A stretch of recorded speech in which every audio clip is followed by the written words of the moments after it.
S1 TV news, ಸರ್ವರಿಗೂ ಸಮಾನತೆ, ಇದು ಕನ್ನಡಿಗರ ಶಕ್ತಿ. ಹುಕ್ಕೇರಿ ವಿಶ್ವ ಹಿಂದೂ ಪರಿಷತ್ ಬಜರಂಗದಳ ವತಿಯಿಂದ ಮನವಿ ಪತ್ರ ಸಲ್ಲಿಕೆ. ಜೂನ್ 9ರಂದು ಜಮ್ಮು ಕಾಶ್ಮೀರದಲ್ಲಿ ಹಿಂದೂ ಯಾತ್ರಿಕರ ಬಸ್ಸಿನ ಮೇಲೆ ಭಯೋತ್ಪಾದಕರು ದಾಳಿ ನಡೆಸಿರುತ್ತಾರೆ. ಸುಮಾರು 10 ಜನ ಸಾವನ್ನಪ್ಪಿದ್ದು ಮತ್ತು 40 ಜನ ತೀವ್ರವಾಗಿ ಗಾಯಗೊಂಡಿದ್ದನ್ನು ಖಂಡಿಸಿ ಭಯೋತ್ಪಾದಕರ ವಿರುದ್ಧ ಕಠಿಣವಾದ ಕ್ರಮ ಕೈಗೊಳ್ಳುವಂತೆ ರಾಷ್ಟ್ರಪತಿಗಳು ಭಾರತ ಸರ್ಕಾರ ಇವರಿಗೆ ಮಾನ್ಯ ತಹಶೀಲ್ದಾರ್ ಇವರ ಮುಖಾಂತರ ವಿಶ್ವ ಹಿಂದೂ ಪರಿಷತ್ ಬಜರಂಗದಳ ಹುಕ್ಕೇರಿ ತಾಲೂಕು ಘಟಕದ ವತಿಯಿಂದ ಮನವಿ ಪತ್ರ ಸಲ್ಲಿಸಲಾಯಿತು. ಈ ಸಂದರ್ಭದಲ್ಲಿ ಶಿವರಾಜ್ ನಾಯಕ್, ವಿಶಾಲ ಪವಾರ, ಮಾರುತಿ ಕರಿಗಾರ, ಅಜಿತ್ ಗೋರಖನಾಥ್, ವಿಶ್ವನಾಥ ನಾವಿ ಇನ್ನುಳಿದ ಕಾರ್ಯಕರ್ತರು ಉಪಸ್ಥಿತರಿದ್ದರು.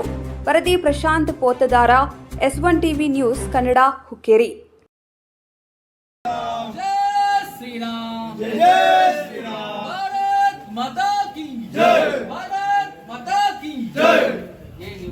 ಸನಾತನ ಹಿಂದೂ ಧರ್ಮಕ್ಕೆ ಸನಾತನ ಹಿಂದೂ ಧರ್ಮಕ್ಕೆ ಜೈ ಶ್ರೀರಾಮ್, ಜೈ ಶ್ರೀರಾಮ್, ಜೈ ಶ್ರೀರಾಮ್. ಮಾನ್ಯರಿಗೆ ಒಂದು ಮನವಿಯನ್ನ ಕೊಡ್ತಾ ಇದೀವಿ. ಮನವಿ ಏನಪ್ಪಾ ಅಂದ್ರ, ಜಮ್ಮು ಕಾಶ್ಮೀರದಲ್ಲಿ ವೈಷ್ಣವಿ ಯಾತ್ರೆ ಅಂತ ಹೇಳಿ ಅಲ್ಲಿಯ ಹಿಂದೂ ಯಾತ್ರಿಕ ಹೊರಟಾಗ ಅಲ್ಲಿ ಭಯೋತ್ಪಾದಕರ ಆ ಬಸ್ ಮೇಲೆ ದಾಳಿ ಮಾಡಿ ಆ ಯಾತ್ರಿಕ 10 ಜನ ಮರಣ ಆಗ್ಯಾರ. ಅದಕ್ಕೆ 9ನೇ ತಾರೀಕು ಮೋದಿ ಅವರ ಪ್ರಮಾಣ ವಚನ ತಗೊಳ್ಳೋ ಸಂದರ್ಭ ಒಳಗ ಈ ದಾಳಿ ಆಗ್ಯದ. ಇದು ಒಂದು ವ್ಯವಸ್ಥಿತವಾದ ಷಡ್ಯಂತ್ರ ಇದೆ. ಅದಕ್ಕೆ ಇಂಟೆಲಿಜೆನ್ಸ್ ಕೂಡ ಒಂದು ರಿಪೋರ್ಟ್ ಕೊಟ್ಟಿರಬೇಕು. ನೆಗ್ಲೆಕ್ಟ್ ಈ ಸರ್ಕಾರ, ಕೇಂದ್ರ ಸರ್ಕಾರದ ಮ್ಯಾಗ ನಾವು ಮಟ್ ಮಾಡ್ಬೇಕಾಗ್ತದೆ. ಯಾಕಂದ್ರೆ ಇಂಟೆಲಿಜೆನ್ಸ್ ಅವ್ರು ಹೇಳಿದ್ರ ಅಲ್ಲಿ ಭಯೋತ್ಪಾದಕರು ದಾಳಿ ಮಾಡೋದಾರ ಎಚ್ಚರ ಇರತ್ ಹೇಳಿ, ಆದ್ರೆ ಬಿ ದಾಳಿ ನಡೆದದ. ಅದಕ್ಕೆ ವಿಶ್ವ ಹಿಂದೂ ಪರಿಷತ್ ಬಜರಂಗದಳ ಹುಕ್ಕೇರಿ ತಾಲೂಕಾ ಘಟಕ ಇದನ್ನ ತೀವ್ರವಾಗಿ ಖಂಡಿಸ್ತಾ ಇದೆ. ಇದೇ ರೀತಿ ಮುಂದೆ ಈ ರೀತಿ ಆಗಬಾರ್ದು. ಈಗ ಏನ ನಸುಳಿ ಬಂದಾರಲ್ಲ, ಪಾಕಿಸ್ತಾನದಿಂದ ಏನ್ ಭಯೋತ್ಪಾದಕರು ನಸುಳಿ ಬಂದಾರಲ್ಲ, ಅವರನ್ನ ಎನ್ಕೌಂಟರ್ ಮಾಡಬೇಕು.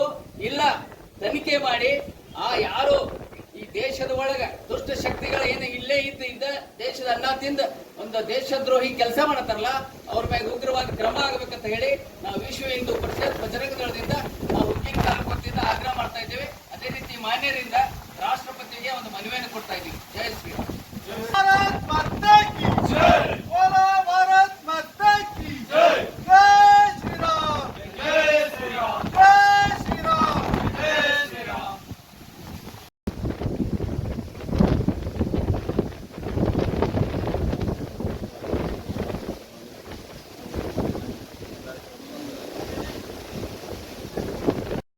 S1 ನ್ಯೂಸ್ ಕನ್ನಡ, ಇದು ಭರವಸೆಯ ಸಂಕೇತ.